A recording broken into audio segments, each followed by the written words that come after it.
Is it me? Yeah, I'll go ahead and record, Mr. Chair, and if we have a quorum that comes up at some point, I'll just let you know. And we can call it to order, and maybe, and there's Laura. So we have 3 members now.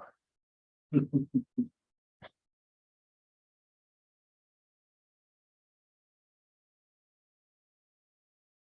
just need 1 more.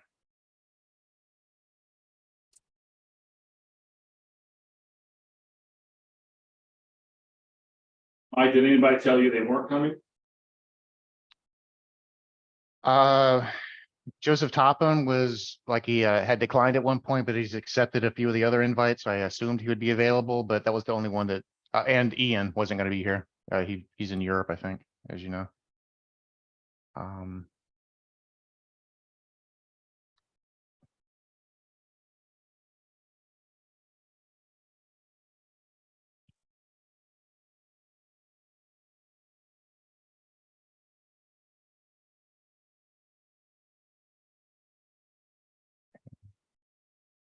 And there is our quorum.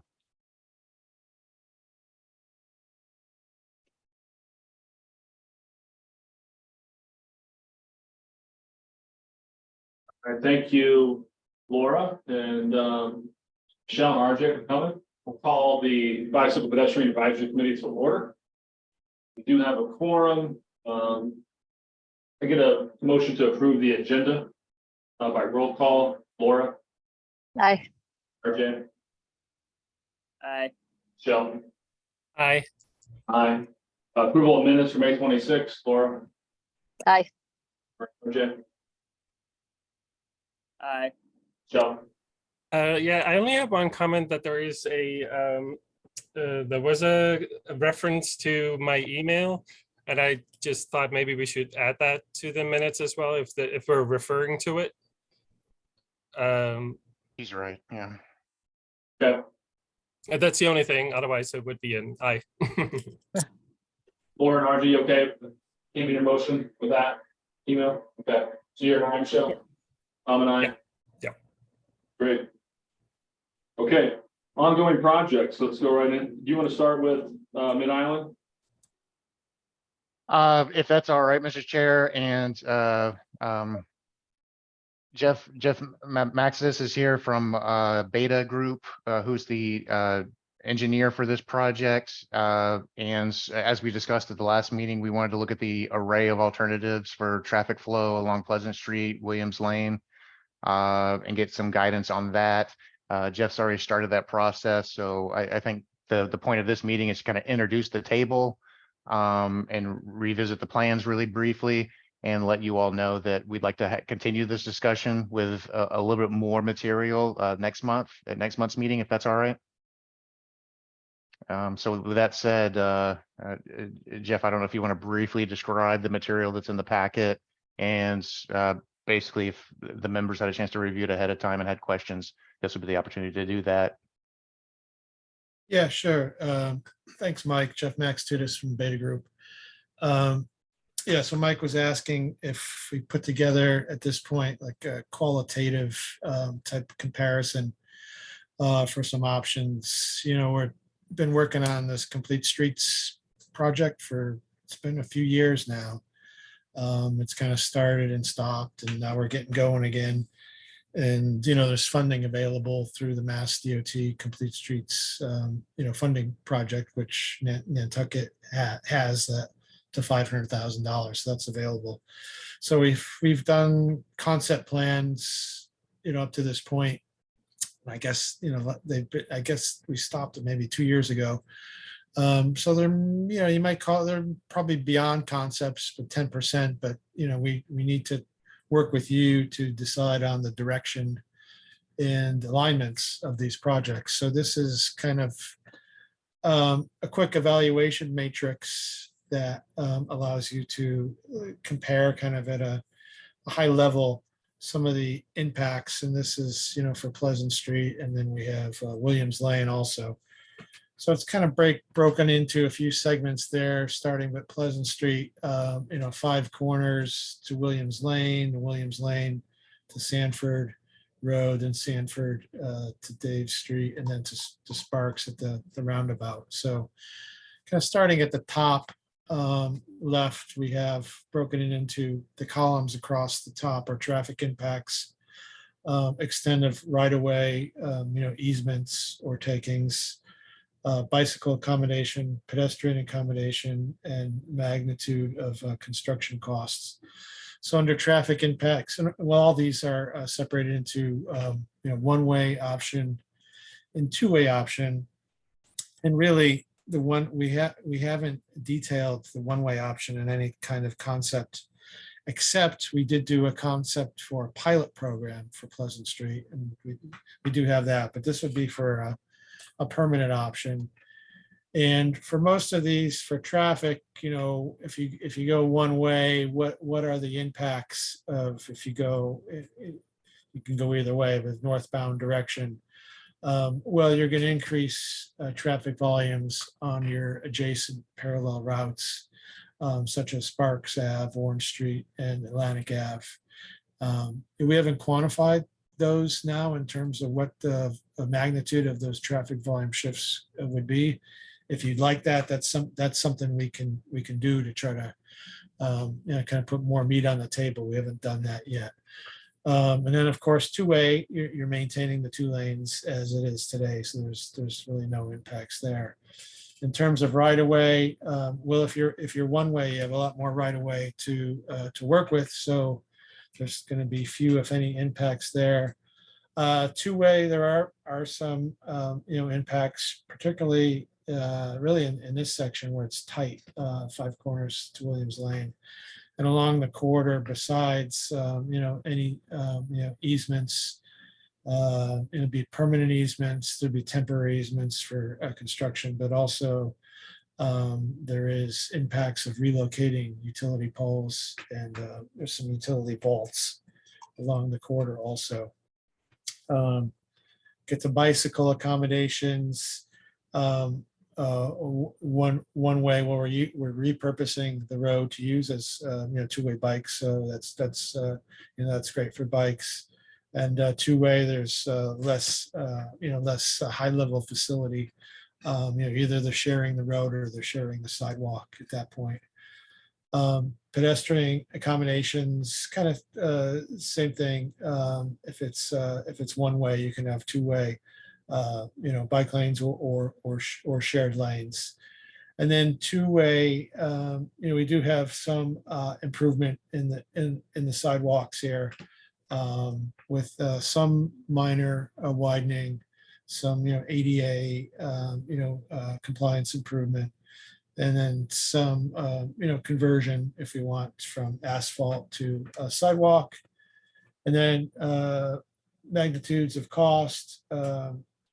So depending what we do here, if we have two-way bike lane, with sidewalk, there's going to be some cost there. And two-way, we mentioned kind of the utility impacts of that, either easements or utility poles or utility vaults. So a lot of these are kind of the same as we go through the segments here for Pleasant Street, although in this section here, 5 corners to Williams, it is tighter, so there's probably some more impacts. But most of these are kind of repeating themselves for these sections. Some of the widths may change a little bit as we get to other sections. Like down here in Dave Street to Sparks Ave, we have wider sidewalks down in that section. But otherwise, the impacts are, if you're 2-lane roadway, traffic kind of has the benefit. If you're 1-lane roadway, traffic has to move somewhere else off to an alternative, parallel roadway, and there's impacts to those adjacent roadways. Then we get to Williams Lane. I don't know, Mike, if you can just page down a little bit. Too far, I think. Yeah. Scroll down here. I don't know where that on the well, I was going to say on the matrix, but There we go. that's, yeah, it's doesn't present as well, but, so Williams Lane, you can go for one-way options, you can go in either direction. Although it's noted that the higher volumes are in the westbound direction. So, you know, if you go eastbound, you're shifting more traffic volumes. If you make it one-way westbound, you're shifting fewer traffic volumes. That's, you know, that's a consideration. It's not the only one, but, you know, it's something to keep in mind. You know, two-way, of course, you have traffic here, you know, keeping it is, but our concepts show a tightening of that awkward corner at Pleasant and William Street. It's kind of a, you know, safety issue. Also can reduce crosswalk distance and improve sight lines there. So that's something that can be really for any of these alternatives. But it's, you know, for the two-way, that's the main improvement there. Yeah, so for, we require some, you know, easements or right of way, particularly for the two-way option. If we're going to put a sidewalk on that, that north side, level of bicycle accommodations. Yeah, if we go one way, of course, we have more room to provide a two-way facility, no matter which direction that is. And then the two-way, we really only have room for a sidewalk, so the bicycles are sharing the road in that option. Pedestrian, Yeah, this is Jason. This is on Williams Lane, so if it's two-way, no, it'll be costly because there'll be some takings, but a sidewalk can go in Williams Lane, two-way. yes, we have a concept that shows a sidewalk on the north side. It gets, I think there's a house near Pleasant Street, gets a little tight, so we have to shift the roadway a little bit to the south. Yeah. It's not, you know, yeah, there's some easements or, you know, or takings, but, you know, it doesn't seem crazy, but you need some there to do that. And that's the two-way option, you know, we're showing. You can see in this, what Mike's showing, that kind of the blue there. The blue would be kind of the, you know, easement area that we'd have to do. But it is doable. So, but, you know, wider than a 5-foot wide sidewalk. Of course, if you go wider, if you wanted bike facilities, you'd require much more than what we're showing there. Yeah, Mike, you're not wanting opinions on all this stuff. This will take a while. I was even reluctant to even ask the question. What's best for you, Mike? Are you looking for us opinions from BPAC members? Yeah, if that's all right, the idea was to kind of introduce this material, revisit it again next month. If that gives some chance to digest. I think Jeff and his team are going to try to refine things a little bit better to help us appreciate the options. But again, because you're the Bike and Pedestrian Advisory Committee, yeah, I'm leaning on your opinion to kind of weigh this. I mean, Jeff kind of outlines, you know, the trade-off with traffic versus bike and pedestrian accommodation. So there's that. And then, of course, if we just do a sidewalk, then we don't really accommodate bicycle traffic. That's kind of a status quo. Well, just to give you, as a cyclist, I'm more of a cyclist than a pedestrian. I would suggest keeping this two-way and just having the sidewalk. Sidewalk would be great. I don't see it getting passed to go one way. I'm all for it. I would love that. The reality of trying to get it passed. And, that's my thought. Shell or RJ, what do you think? Two-way, one-way? I think, Sorry. oh no, I was just gonna say, if you could do a sidewalk and keep it two-way, I think that makes the most sense. But I was more concerned, like when someone comes out at the top over Sparks, would there be any, like a crosswalk there as opposed to pushing it down to the intersection? I don't know, but I like it. I like the two-way option if possible. Yeah, I think if we like, let's say we all love the two-way, then the consultants maybe can go back and say, okay, it's two-way, then we can like really dig into crosswalks and how it flows into Pleasant Street and Could I have another opinion? Yeah. I like a one-way better. Also because that would be, then you can actually have a separate bike path, which would be, in my opinion, safer for bicyclists. I'm actually more of a walker than a bicyclist these days, but also because I like biking, but I don't feel safe enough in a lot of places on Nantucket. Yeah, I would prefer the one-way option, and then I guess towards the school. So that's westbound. What is? I think that's westbound. I do think that you actually should make Sanford Road also one way in the other direction, so you have a loop that cars potentially could take. Yeah, so I guess that would be my opinion. I know it's going to be a tough sell, but I guess in my opinion, we should take the chance. But maybe I'm too new and too positive about these politics. Maybe I'm too jaded. We've got so many things shot down that, so the one ways is the safest for pedestrians and bicyclists, and we're always trying to create an equity. There's an equity issue, right? Cars always win. People who cars vote more than Well, I bikes, guess- and I they're guess louder.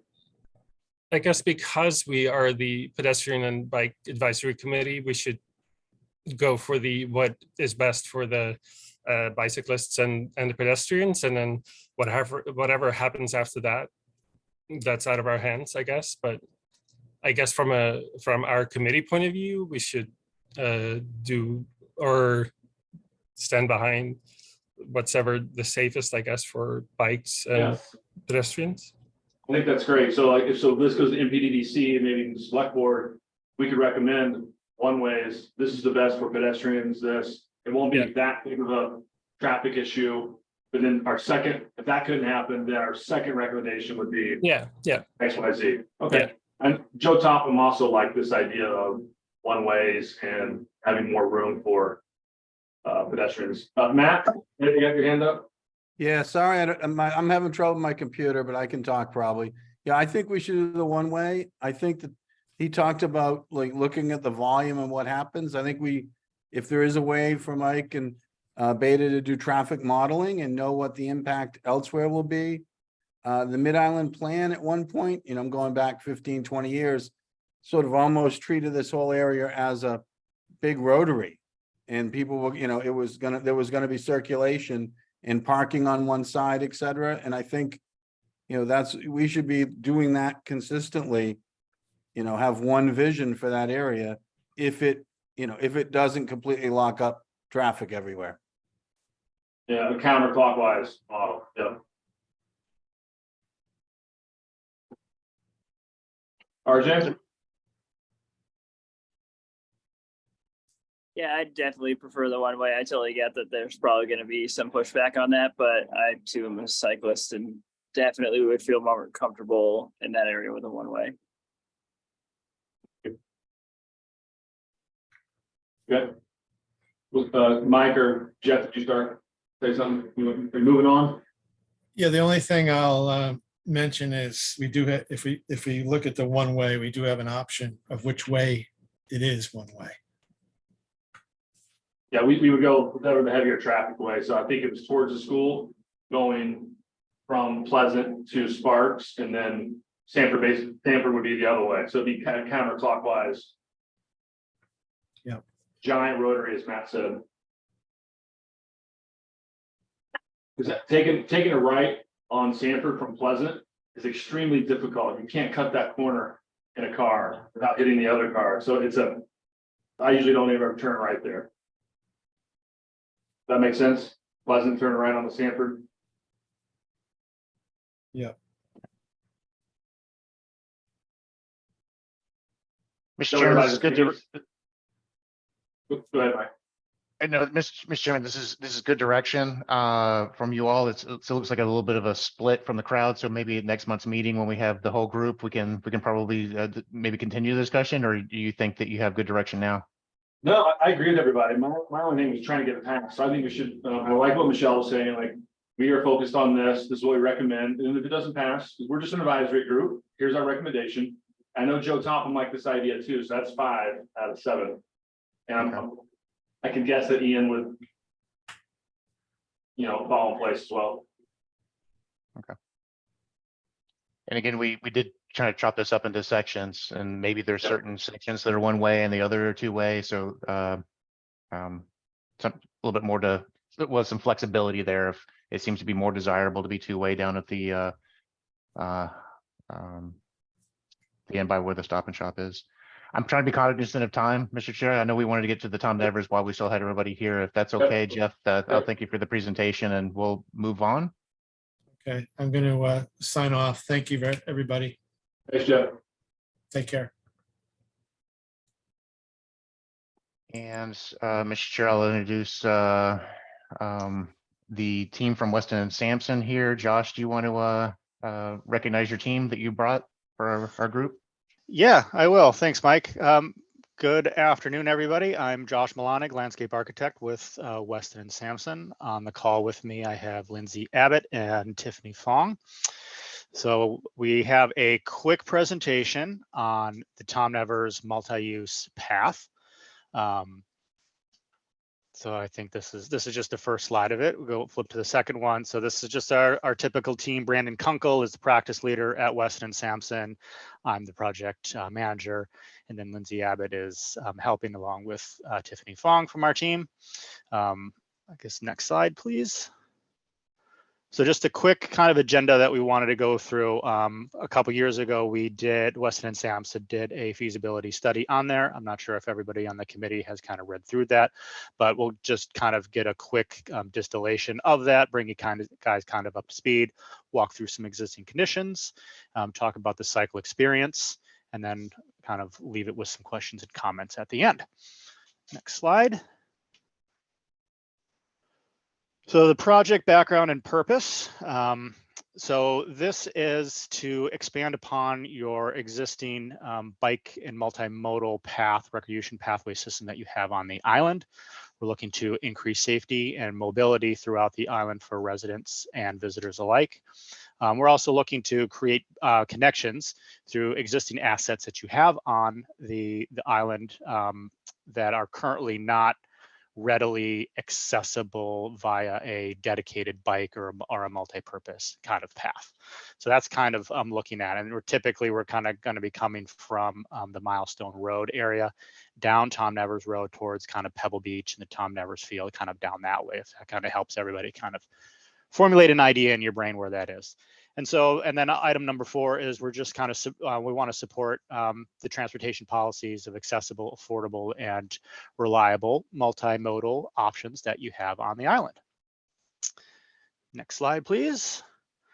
So like I said, we did a feasibility study back in 2001 that kind of looked at the possibility of this bike path on Tom Nevers Road. We dug into a little bit about which side of the road we wanted to go on, different kind of crossings and things like that would happen on there. So now we've kind of picked that up this year in 22, 23. We're kind of into schematic design, construction documents.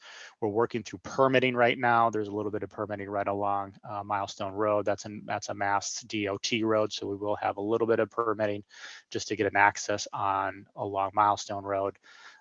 Property acquisition, that is ongoing. Obviously, there's a lot of property owners along Milestone Road, so once we have kind of an idea of and settled on the layout, we'll be needing to discuss property acquisitions with them to get the road installed. Looking to go out to bidding this winter with the construction next spring and summer. This is kind of the highlights. So next slide here, this is just a nice kind of more graphical kind of area of where we are. So we're right in the middle of August there between the 9 and 10. So kind of the stuff that we've done previously, you can see kind of the work that we've done, and going forward, kind of our targeting is final CDs right around January of the new year, and then working into bidding and getting out to construction. So quick highlight there of where we're at. as we'll flip through. So just a quick kind of refresher course. Here are a lot of your existing paths, bike paths on there. And then you can see Tom Nevers is in that lower right-hand corner, kind of coming off Milestone Road. So it's just expanding your guys' reach on the island for bike paths, safe bike paths to a variety of your existing kind of elements that you have on island. Next slide. Again, this is just a little more highlighted one. So that's the particular kind of J hook, I guess we'll call it, Tom Nevers bike path there. We'll go on the next slide. So just a little more information that we have here. So this is just kind of a property map, shows kind of the buildings and kind of some of the opportunities and items that we need to kind of work around as we're getting a bike path on there. So it's heavily residential. You do have some conservation and some land bank properties along the extensive of the road. It's about 2.5 miles, I believe, from Milestone Road all the way to the end of where your Tom Nevers Park and Pebble Beach is. So it's a fairly long kind of path. Back on the feasibility study, when we looked at all the crossings and the properties on there, you can see onto the, so north is to the top, west is to the left of this image, south is to the bottom. So along the west side of Tom Nevers Road, there's more driveways and roadway crossings and properties on the left side. So for those reasons, we are looking to put the bike path on the east side, so on the right-hand side of this image. That's where we're focusing on putting the pathway there. There's just a little less things, I guess, to say on that side of the road. Next slide, please. So existing conditions. So this is a nice typical existing condition photo of the Tom Nevers Road. This is looking towards the ocean, towards Tom Nevers Field and Pebble Beach down there. So you can see we have utility poles. So that's an item that we'll discuss later. So the utility poles are on the east side of the road, but it's a nice long kind of straightaway. We have a nice runner on the right-hand side there. So it is used. But right now it's just a straight shot with just edge of pavement and grass and vegetation on either side of it. So it's kind of a shared condition. So we're looking to remedy that. Next slide, please. So right now we are looking to start the pathway up right along Milestone Road and where Tom Nevers kind of splits off of that. You guys have installed a new bike, a bus shelter, a bus drop-off path on Tom Nevers Road. So the alignment is going to be just on the south side of Milestone Road, right where the crosswalk is, right where this kind of big yellow bike path sign. So that's the trailhead that we're starting with. It aligns with your bike path. It aligns with the crosswalk. It just makes sense to kind of start at that junction along the existing bike path that you can see in the right-hand slide here. That's along Milestone Road. Next slide. So off to the right here, kind of in the foresty kind of scrub, again, that's where we're gonna talk about in the next couple slides. There's a trailhead opportunity there. So if you're biking down Milestone Road on the bike path, you kind of come to the crosswalk that's happening on Milestone Road, and you'll see a trailhead kind of carved out into the existing kind of vegetation off to the right-hand side. So this kind of gives you guys a little bit of background. If you're on Milestone Road, biking down, this is where we'll start the trailhead location. Next slide, please. So again, as we talk about some other opportunities as we get down further down into along the pathway there, about halfway down, you have some land bank property. So we'll show you some options that we've looked at for adding interest in a bike path along here. So you can see the roadway is a little higher in this particular area. The topography dips down in here, and it's just some existing kind of scrubby vegetation that's growing down in there. Next slide.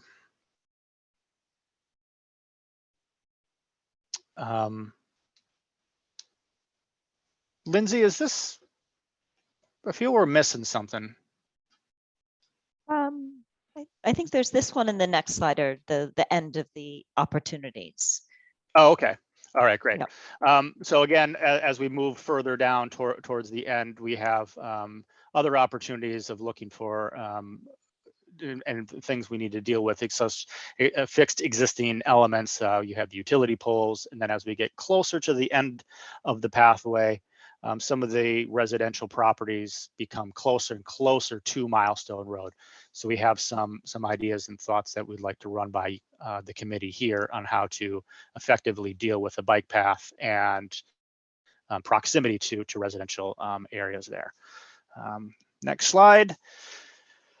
This one is at the end of the path. So this would be where Tom Nevers bike path is going to bring you to. So we have Pebble Beach, and then off to the right, you have kind of your soccer fields and parks and things down there. So this would be kind of one of the opportunities that we'll be bringing people to. So you have an opportunity to have a safe bike path or a running path or walking path down to this particular asset that the island has.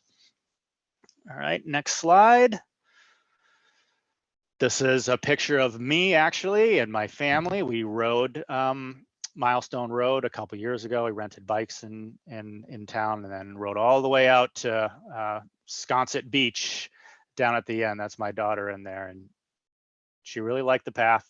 She pedaled the whole time. I didn't have to do anything, so I just wanted to throw this in there. It was kind of fun. It was a great. It was a. Sorry. So I just want to throw that in there. Next slide, please. So here are the four kind of areas that we want to go through here. So the first one is we have a couple options at the trailhead. Then option 2 is a boardwalk opportunity that we have at the land bank area. Area 3 is the intersection of Old Tom Nevers Road and Tom Nevers Road, and we have an idea of how we want to handle that intersection. And then the end of the trail, that's part number 4. So those are kind of the 4 main topics that we're kind of going to go through today. Next slide, please. So the trailhead sorry, go ahead. Did you want me to present this part, Josh? Yes. I'm going to Excellent. hand this off to Lindsay, please. Thank Great. you. Okay, super. Very nice to see you all this afternoon. I wanted to say that I had the opportunity to work on the open space and recreation plan for Nantucket. I understand that's still in draft form, but what I learned from that is population is in flux on Nantucket. So you've got, of course, these swellings in the summer season where you see lots of visitors. The population is enormous. And then you have shoulder seasons that are actually seeing quite a lot of people. And then year-round residents. And that year-round residence piece has actually really changed since the pandemic, so that people don't need to live close to where they work. They can work remotely from their home, the island of Nantucket, and perhaps their work is actually in Boston, but it's all done remotely. I think also we can all agree that post-pandemic we have seen a real need for recreation spaces, so outdoor places where we can exercise, we can gather together. We know that it's good for our physical and mental health and our emotional well-being, for social connections generally. So I think that was the starting point for thinking about the Tom Nevers multi-use path, that it needn't just be a transportation link that moved us from point A to point B, but rather it could be a recreation facility in its own right. And so with that, we began to think about the trail as offering a diversity of experiences. So that begins with the trailhead, where it has been located at the new bus stop. Due north is the Serengeti, and there is a pathway through here so you could walk from the Serengeti down to this intersection. And it's also about 3 miles from Sconset. So thinking of myself as a cyclist with a family of 3 kids and a husband, 3 miles seems like a good amount of distance to stop and to take a breath and to have a sip of water, and perhaps to have some kind of experience. So with that in mind, we began to think about the road name. So who is Tom Nevers? And we did a little desktop research and discovered that Tom Never was a Wampanoag Indian, so one of the original inhabitants of Nantucket Island. And he was a whale watcher. So there'll be a lot of place names. So Tom Never Pond and Tom Never's Head in the southeast area of Nantucket, where he watched for whales and participated in the whaling industry in that way. And so we wanted to perhaps allow for some storytelling, some interpretation at this point, something small, but significant and interesting for people, so that rather than it just having sort of a signpost telling you Tom Never's Trail has begun, something to learn at this little spot of respite. So the option one kind of shows the most intervention. There are several benches that are wooden, perhaps they are white pine in the traditional wood of the Wampanoag, dugout canoes.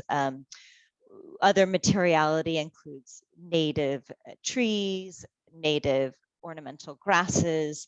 At the end of the path, there is several farming implements, farming machinery that have been left out into the fields. So that kind of helped inform the Corten, the kind of rusted metal. And so we have kind of shown different elements using those materials.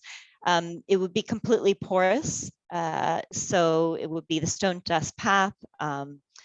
And it would feature what we're suggesting now is sort of 3 blades and imprinted or cut out, laser cut out. We're suggesting some Wampanoag tribal patterning. I'm not sure what that looks like yet. If this is of interest to the committee and to the wider public, then certainly we want to engage representatives from the tribe and possibly an artist. But it gives you an idea of creating some kind of interest at the trailhead. And then continue on to the next experience, next slide. And sorry, excuse me. So this is a second option, so less of an intervention, just something small off to the east side of the trail. And then a third option would just be the trail itself with a totem trail sign that let you know how long to the end of the path, that sort of minimal intervention. And then the next slide, Josh, I think you were going to talk about typical roadside experience and some of the other experiences along the path. Thank you. Great. Yeah, thanks, Lindsay. That was great. So we have a couple options that Lindsay went through for the start of the trail. And then as we kind of move down the rest of the trail here, this is just a kind of a typical roadside experience. As you can imagine, the trail, the existing road is fairly straight, not a lot of curves in it. So the before is on the left-hand side, so you can see the vegetation grows pretty close up to the edge of the path or the edge of the roadway there. So in most of the areas where we have the path along the trail, we're going to have a 10-foot offset. So we have a nice vegetation buffer. So we're going to really try to separate the users and the bikers on their own path 10 feet away from the vehicular traffic there. We're not proposing to put any curbing or anything along the road. So the road will maintain the same. It's going to have just an edge of pavement and then just a 10-foot wide buffer. Then we'll have a paved asphalt bike path that's again 10 feet wide as we move away from the road, and that will allow kind of two-way use, so you can have bikers go in each direction. I believe the 10-foot wide is similar to what you have on Milestone Road. So it's a similar kind of condition that you have on Milestone if you take that right and go down this Tom Nevers Road. So it'll be a consistence of width and consistent of surfacing. Jason, did you have a question, or are you just in agreement? I was just going to ask what was Milestone, if it was 10 or 12 feet for that, and you answered it as I was going to ask it. So thank you. Great. Yep. So we're trying to kind of keep consistency of, if you're coming, let's say you're coming from town, you're on Milestone, and then you take the right and go down, at least it's a consistent, you've been used to it. The past 5 miles, you're going to be consistently along this next 2 as you go down towards the end. So that's just kind of a typical look that we're proposing on here. So then we'll just get to the next slide, please. So this is option or area number 2, where I explained earlier in this land bank area where there's a little bit more topography that's happening. So as we cross the road, so we have a couple illustrations here. The top one is a plan view of a boardwalk. So the section line is going up and down. It's got two kind of arrows that are pointing to the right. So that's a section line that we just took. And if you look at the bottom slide here, that's just a section from the road going across into the wooded area. So the road is higher at this particular point. There's a culvert underneath the road. So the road's higher, the topography drops back down to a lower area there. Our thought along here is, if you can imagine the previous slide, you have a straight road and just a straight kind of pathway along the road, which is fine. In this particular area, we wanted to add a little bit more of a biker experience along here. So instead of just having the bike path just kind of keep trucking along the edge of the roadway there, which is an opportunity, we thought this would be a great particular area to have a little bit more interest. So we're proposing to have an elevated boardwalk through here.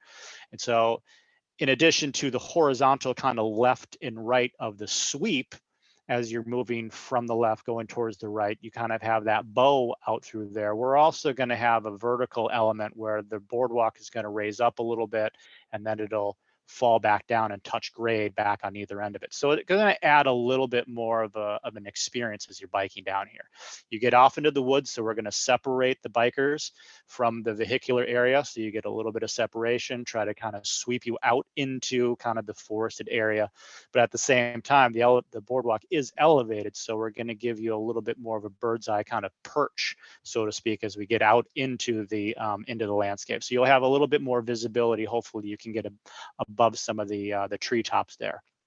This particular section right here, the boardwalk is actually a foot or two higher than the road, but you're about 55 feet or so from the edge of the road at this particular kind of bend. So that was one of the options that we were considering here. It's a very low impact design. The boardwalk is typically built, and you can see the bottom right-hand corner here.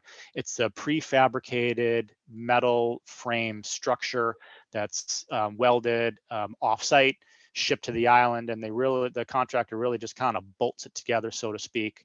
The helical piles that we would be proposing here are giant earth screws. So the way that when they build these particular boardwalks, they put the screws down, they build the platform, they drive their machine out, drill two more piles, put a platform, and keep kind of driving out as they go. So it's very low impact to the environment, really not driving equipment on the ground. They build it from the top and kind of build it as they go. There's a variety of different decking options on here. You can have pressure treated southern yellow pine decking, so it's a wooden surface on there. There's also a plastic, like a Trex type material surfacing that you can put on there. They do have different price points on either one of them, but then there's also different maintenance requirements on either one of those. So that's kind of an option that if we like the boardwalk, we can get into more specifics on surfacing and materiality on here. So that's one option on here. It would have the recommended railing heights because it's going to be taller. So we have fall heights. So it's going to meet all the MAAB and ADA guidelines. This whole pathway is ADA accessible. You know, all of our running slopes are under 5%. We designed to a 4.5% max. Side slopes are all going to be 0.5%. So it's fully ADA compliant. You know, it's wheelchair accessible if somebody really wanted to traverse the entire pathway there. And also includes the boardwalk here. Then the next slide, please. We took a look at what would it mean if we just continued the asphalt path down. I mean, we would still recommend decoupling the bike path from the roadway here. This particular area of Tom Nevers Road, there is some topography that is happening off the edge of the roadway here. So just to really try to have a minimal impact on the environment around here, we decoupled the road in this particular instance. Again, it adds interest. It's not a straight. We do have some kind of sweeps that happen through here, but this option here just follows the topography. So in this particular area, the paved pathway would be lower. It follows kind of the dip that happens down in this particular area. So instead of being above the vegetation, you're more down in kind of the forested area. You are lower than the road. We would need to raise the boardwalk up in this particular section because just hydraulically, the water is coming from, you know, the top of the page here, and it's flowing down towards Tom Nevers Road to a culvert that passes underneath the road and continues down to the bottom of the page here. So we wouldn't want to pave this and interrupt that water flow. So we would raise the boardwalk here, fill it, and we would have probably a 12-inch culvert or something, just to provide that existing kind of stormwater hydrologic connection. We don't want to create a dam in here. So the bike path would be kind of lumped up, and you can see that in this particular section here. So those are kind of the two options that we're trying to propose on this particular area on this section. We'll move on to the next slide, please. And as we kind of continue down, we get to the intersection of Old Tom Nevers Road and Tom Nevers Road. So this is kind of a Y split, so to speak. So we've talked with Mike a little bit before, and our recommendation is to take a look, and we want to leave the existing intersection kind of how it is. To try to reconfigure this Old Tom Nevers Road and reconfigure the intersection there, we thought keeping it kind of the way it is makes sense. We would just bring the roadway closer to the edge of the pavement here. We would recommend installing a vertical granite curb kind of where the bike path is going to start abutting the vehicular roadway there. It's still going to be the same 10 feet wide. We'll just have a little bit of vertical granite curb on there just to help prevent a little bit of separation from vehicles on there. We'd cross the road. We would cross Old Tom Nevers Road and then reconnect back into Tom Nevers Road, and the pathway would go on there. We'd recommend a double stop line. So you would have a stop sign before your crosswalk. But if you can look at where that stop sign is or where that stop bar is, it's very poor visual line of sight for your vehicular people. They can't see up or down Tom Nevers Road. So we would then recommend another, so it's basically a double stop bar. You'd stop before the crosswalk and then you'd stop again before you get onto Tom Nevers Road. That gives you better lines of sight up and down. So for the drivers, it's a safer intersection there, and then they can go kind of on their way either way there. To get the pathway into these particular areas, there is some grading that would happen. There would be some vegetation and some existing tree removal. So lines of sight for bikers or pedestrians that are going to be crossing the crosswalk is still very good. You can see up and down Tom Nevers Road a good distance. So if somebody's driving up Tom Nevers Road and they want to take that hard right and go down Old Tom Nevers Road, they still have good line of sight in case there's somebody in the crosswalk. So we're not creating any blind spots for pedestrians or people trying to cross the roads there. So the bottom picture here is just an existing photo of kind of what's happening currently on site. And we would be providing, so yeah, next slide, please. So this is the last kind of slide that we want to talk about. So this is towards the end of trail. So these 5 houses that you can see, these houses are starting to become closer and closer to the roadway there. Due to the beach, you can see kind of the bluff on the upper right-hand corner there. So the houses are getting closer to Tom Nevers Road. This particular area also, if you look really close, there's 3 red dots that are along the edge of Tom Nevers Road. I think we touched on this a little bit earlier. There is a series of utility poles that are marching down Tom Nevers Road, and the end of the last utility pole is kind of on that middle house. So it's it's the 3rd house in from the right. So that's the ending point. That's the last utility pole. So for those reasons, you don't have enough room between the utility pole and Tom Nevers Road to get your 10-foot wide bike path in. So for those reasons, we needed to push the bike path on the other side of the utility pole. So that's why the the bike path is kind of on our neighbor, on the neighbor's property lines, closer to their houses.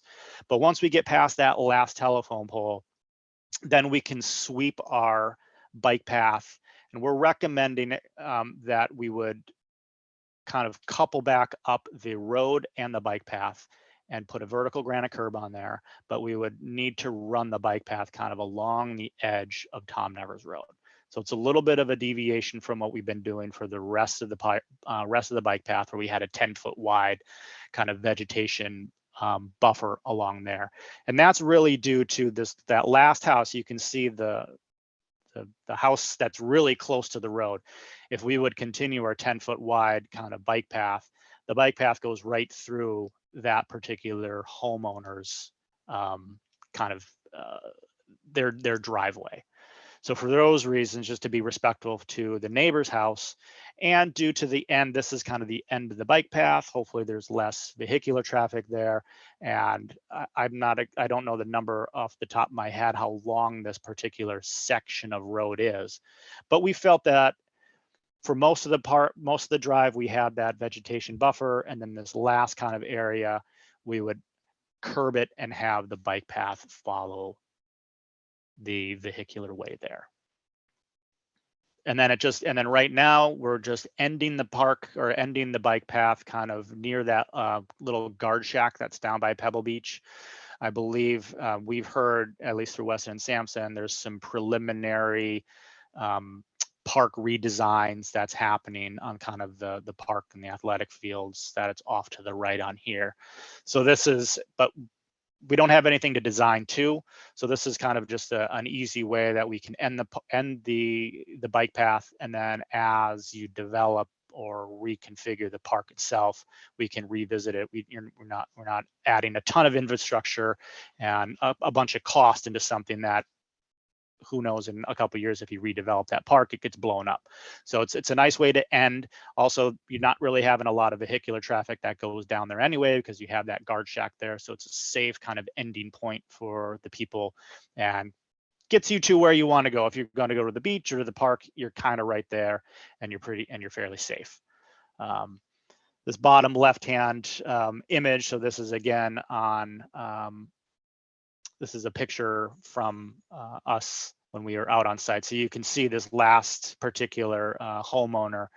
They're really, really close to the existing drive lane there. So for those reasons, that's why we decided to bring the bike path close to the edge of pathway and kind of try to tuck it in right and sweep around our neighbor's house right there. So that's kind of the end of the presentation that we had. So we walked you kind of through from the front to the back, and would just like to get some feedback on particular, if you guys liked anything. Did we like the front trailhead, any of the trailhead options? Were they speaking to you? Do you have any concerns at the trail end where we're bringing the pathway next to the vehicular roadway? Any thoughts on the intersection at Tom Nevers and Old Tom Nevers? No, we just kind of wanted to get some feedback from the advisory committee there to see if there's any questions, comments, or concerns. Great. Any advisory committee? Question, Michelle? Yeah, I mean, I really like it in this, I'm a bit of a bike path nerd when it comes to like interesting infrastructure like bridges or that kind of stuff. And I really like the boardwalk idea, to have like an elevated like boardwalk bridge kind of part to it. Yeah, and the road itself is indeed quite boring. So to make the bike path like interesting, I mean the car road is quite boring. So to make the bike path interesting, I think that's a good idea.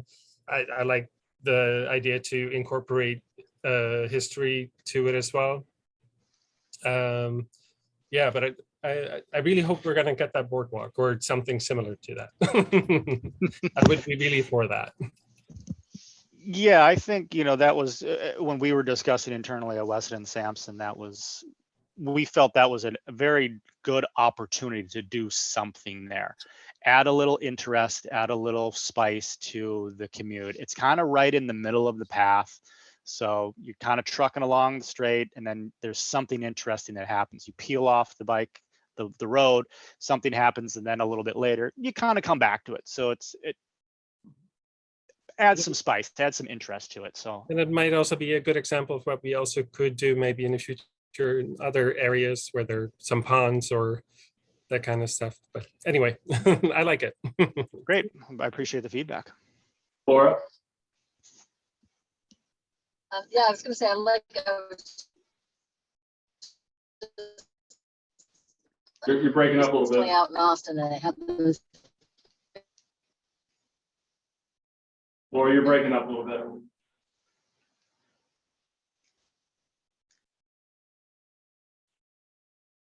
To the RJ, maybe Laura's she's driving, she's in a bad spot.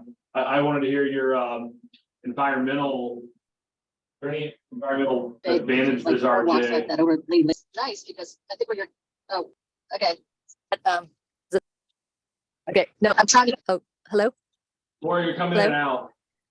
Okay, sorry, I'm trying to get on the car ferry today. I'm coming back from Hyannis, but I was saying I like the whole idea of making it a recreation area is great because I think we look a lot at paths and safety as a mode of transportation.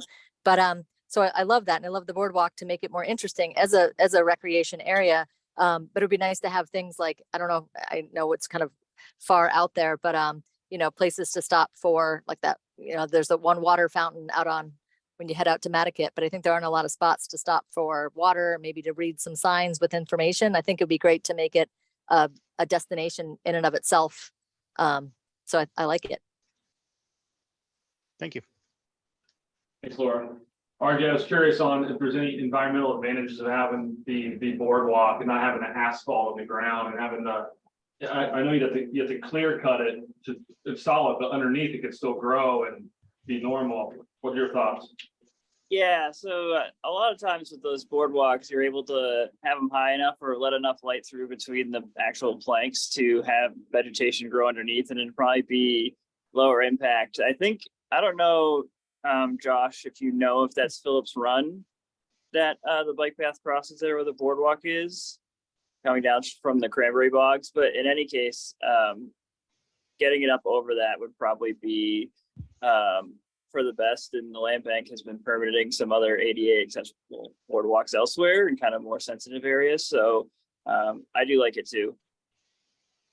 Yeah, I really like it, RJ. It's a little, Josh, is a little different for anything that's on Nantucket. You know, people might have to mull that over a little bit, but I think if Tom Nevers community likes it, if BPAC, if it's better for the environment, I like stuff like that. It's just more interesting. So I'm all for it. Yeah, just to touch on some of the environmental impact. I mean, yes, it's very low impact, right? We're not driving vehicles on there. You'll have to do obviously a little bit of clearing just to get the bike path in there, but you can keep it pretty tight. And then elevationally, where you leave grade, so is your pavement. So on this particular slide, the black asphalt, where you leave that and transfer from asphalt to the boardwalk, just the sandwich of the materials itself, right there, you need about a 2-foot drop from your board planks to where the ground plane is. And then as you kind of sweep further down, that distance only gets bigger and bigger. So from an illumination or light standard for vegetation growing, you're going to have a higher distance when you get out. So animals of all sizes, you could have deer and coyotes and in some of your larger mammals, there's plenty of room for them to migrate and move underneath it, because you're at least 2 feet above ground, potentially even more once you get to the middle. So you will have some vegetation. So environmentally, it's as low of an impact that we can have on the site to get this type of connection, I guess, through the area.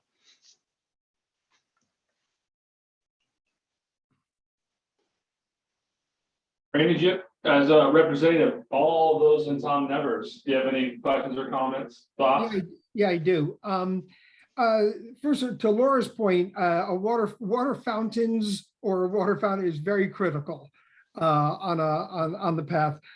My question is at the very end, you're saying that what will happen is that it will be sort of a raised sidewalk for the final, say, 10 250, 300 yards? Is that what it is? Yeah, it would be like a typical sidewalk that you would find in town where it's a 6-inch vertical granite curb. And then you'd have your kind of your sidewalk, your road, your bike path along there. So I see. it's just like you would see. It's a typical 6-inch vertical granite curb kind of. And you're saying separation. it would also be 10 feet wide, or would you have to narrow it because of the person's property? Right now, we want to keep the consistency of having a 10-foot wide bike path. Some of the options that we've been kicking around internally is, could we skinny it down? Could we go to 8? Could we go to 6?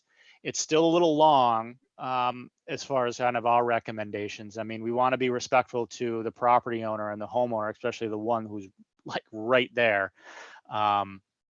But if your whole bike path is 10 feet and then you skinny it down to 6, now you're really starting to kind of compress the users on there. They're more single file. It's harder to kind of walk, having two-way traffic. We like to have a 10-foot wide minimal path. That's better for two-way traffic. So if you have a biker going away back to Milestone. So for those reasons, we wanted to keep it, but we're open to potentially thinning that down. We would just like to bounce those ideas off the committee here to see if there's concerns on your guys' end. Okay, and then the last one was, I thought that your design recommendations were terrific. I thought the way you approach it was terrific. It's just that last part where you're going to have the abutters. And I'm just wondering, in terms of the practicality, how difficult it is. Is this something that we get through eminent domain, or is this their property? So our surveyor is still working on the entire land property. He's setting all of his the bounds and markers and getting property lines on there. We haven't quite received all of that yet. So I'm not exactly sure if there is a right of way along Tom Nevers Road. Does the town own any kind of, I'm not exactly sure how far off the right of way extends off of Tom Nevers Road. So we're still in flux. We're still working on that, but I would reach back out to Mike on, I guess, the vehicle that we go through to acquire this land. I'm not fully vetted out on that process. Yeah, as you know, if you've been down there, these people have very deep pockets. That's what I was kind of concerned about. So I don't, yeah. So Mike, maybe you can help us here. Yeah, if there are right-of-way impacts, well, we would likely go through the county and acquire easements. Jason, you're very familiar with the process, having been to this rodeo a few times. We would do a taking. We would ask for voluntary grants of easements, share with them what the value of that easement would be. We would have to get them assessed, share with the property owner what the value is, ask them to donate that. If not, then we would have to go through the county commissioners and acquire that through eminent domain. Question on the water. I don't think there's any town water out there. How would you do a water balance once you got off Milestone? There's water at the park, Jason. The bathrooms are there. So I'm assuming it's well water. Yeah. I don't know. Would we have to dig a well for a water fountain? Well, no. What I'm saying is that all along the road, all along Tom Nevers Road, those people's homes all have water. So there's well water associated. I don't know if you dig a well, it seems like an extraordinary expense to get that done. Or I don't know how we would do water fountains if there wasn't town water lines, but maybe there's something I don't know. Well, there's no town water out there. That's all well. That's my point. Yeah. How would we do water fountains without that? Mike, is there a way? I'm gonna yield to somebody who knows more about this than I do. I'm sure there's a way to engineer it. Does anyone know what that water is, the one on out to Mattakit? They've got water. They've got town water. Oh, we have that. And at the end of the road to going into Wisconsin, that's their town water also. The water fountain there. If there's a desire to explore this, I mean, maybe I can have a conversation with Mark Willett and to say let me know your ideas for providing water there. And, or, if there's desire, there's probably a solution. But right now, I just don't know what that might be. Definitely have Joshua? to, Milestone and some members, that would be nice to have a bunch of water there, of course. Josh, I'm just curious, we were concerned about this group from Old Tom Nevers Road to the beach, about that. Have you run into any difficulty with the people whose property you're abutting going down Tom Nevers Road? I know that early on, a number of the neighbors said to me that they'd been contacted, they had no problem. But as I understand, some people you've just never heard back from. Is that still the case? Or are you? In other words, I think what I heard about the people on Tom Nevers Road is a group of them said, no problem. A group of them said, gee, I'd like some more information. And a group of them you never heard back from. And I was wondering if that's changed and if you're running into any difficulties there that perhaps we could help with, or no. I have not heard back from anybody that's on any of the property owners. I've heard anecdotal evidence from our surveyor when he was kind of walking down and doing survey points along Tom Nevers Road. He had a couple, and he explained to me, he had a couple homeowners come out and just ask, what are you doing? Like, kind of why are you, like, what's going on? He did bring up a point where he wasn't sure if Old Tom Nevers Road is a private road and if there's an Old Tom Nevers Road Association on there. So that might be something we would need to either confirm to look at, and that would could potentially, depending on where we cross Old Tom Nevers Road with that kind of crosswalk there, if it is an association, then do we need to get approval from everybody that lives down Old Tom Nevers Road or not? So those are some, I guess, follow-up pieces of information that we would need to confirm as we move along. Old Tom Nevers Road is a private road. Okay. Yeah.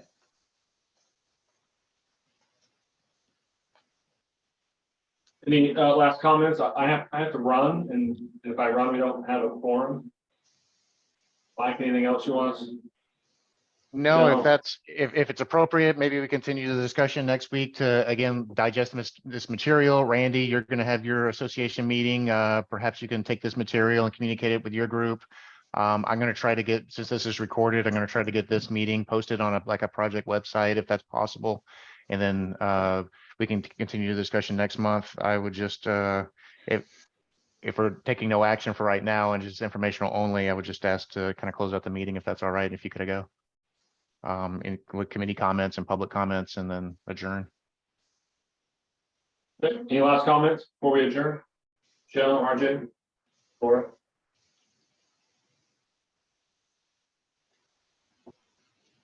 No, not for now. Okay. Okay, is there a motion to adjourn? I'll make that motion. I'll second. Thank you. By roll call, Michelle, Aye. RJ, Aye. Laura? Aye. And that's aye for me. Thank you, Josh. Thank you, Tiffany. Thank you you. all Thank for you, your time. everybody. Thank you all for your time. Appreciate it. Thank you, Mike. Bye. Bye. Stop sharing.